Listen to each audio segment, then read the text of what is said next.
Hey everyone, it's Sarah with RegisteredNurseRN.com, and in this video, I'm going to go over something that you may never think of whenever you're working as a nursing student or a new nurse in like a hospital setting or any type of job setting, and it is preventing the transport of germs to your home from work.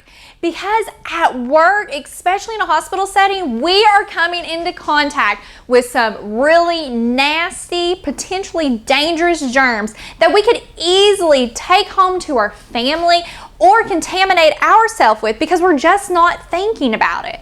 So in this video, I'm going to talk about why it's important. I'm going to talk about some common things that you may not think of that would have germs on them that you need to take care of. How you can prevent from transporting it home. And this is just based on my experience as I've worked as a nurse. So first, let's talk about why it's important. Okay, it's super important because at home we have family members, we have spouses, we have little maybe babies or children or little toddlers crawling on the floor, and even our pets. And we don't want to take home these dangerous superbugs like MRSA, VRE, Pseudomonas, or common cold viruses, the flu, things home to our loved ones because we don't want them to get sick. And it's been shown, studies have been shown that these germs live on surfaces for longer than you would think. Now, let's talk about some common items that you need to be aware of as a nursing student and a nurse that may harbor these germs, okay? First, the no-brainer, your shoes. Your shoes are everywhere, all over that hospital. The floor is one of the grossest things I think of the hospital because there could be vomit, blood, mucus, everything on that floor. So your shoes are huge. A watch definitely from where patients cough or you've rubbed up against something, you were changing a bedpan, didn't know your watch came in contact with it. That's another reservoir for it. Your scrubs, what you're wearing, you're coming into contact with everything. So things are just collecting on your scrubs, a lab jacket, your hair, especially women, us women with long hair, that's a huge reservoir. Any exposed skin, even as simple as your cheeks on your face. Think about it. If you have a patient that coughs and they sneeze, because studies have been shown that a sneeze can go up to like 15 feet.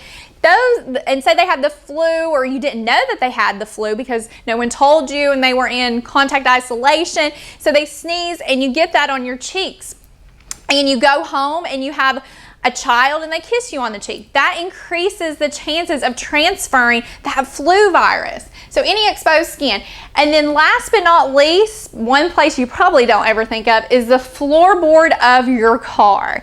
Because think about it, you're coming out of the hospital, you're getting into the car with your shoes, and everything that came into contact on your feet is getting in that floorboard. So that is one just nasty area.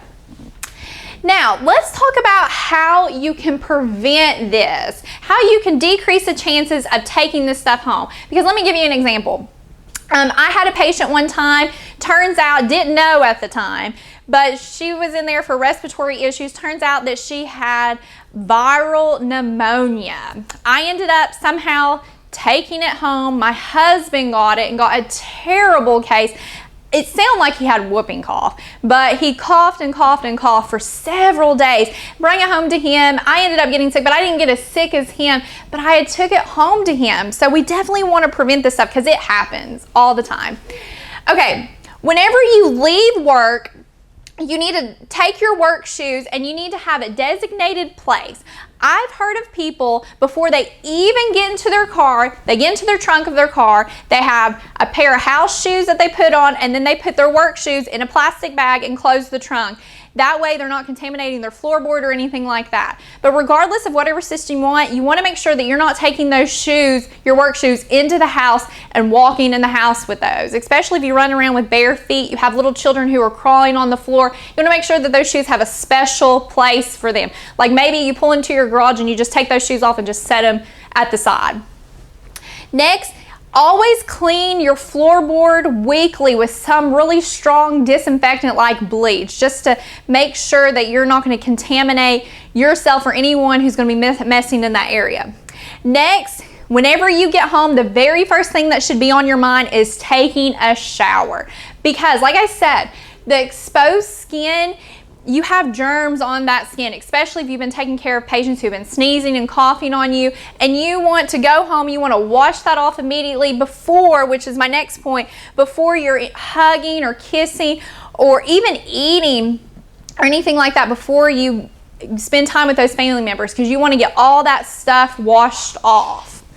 Next, you want to put your clothes, like your scrubs that you wore, your lab jacket or anything like that, and put that in a separate bin, because our scrubs harbor a lot of germs and you don't want to mix those germs in with your current clothes that are dirty and contaminate that. So always have a special bin for your clothes and you wash those separately than everything else.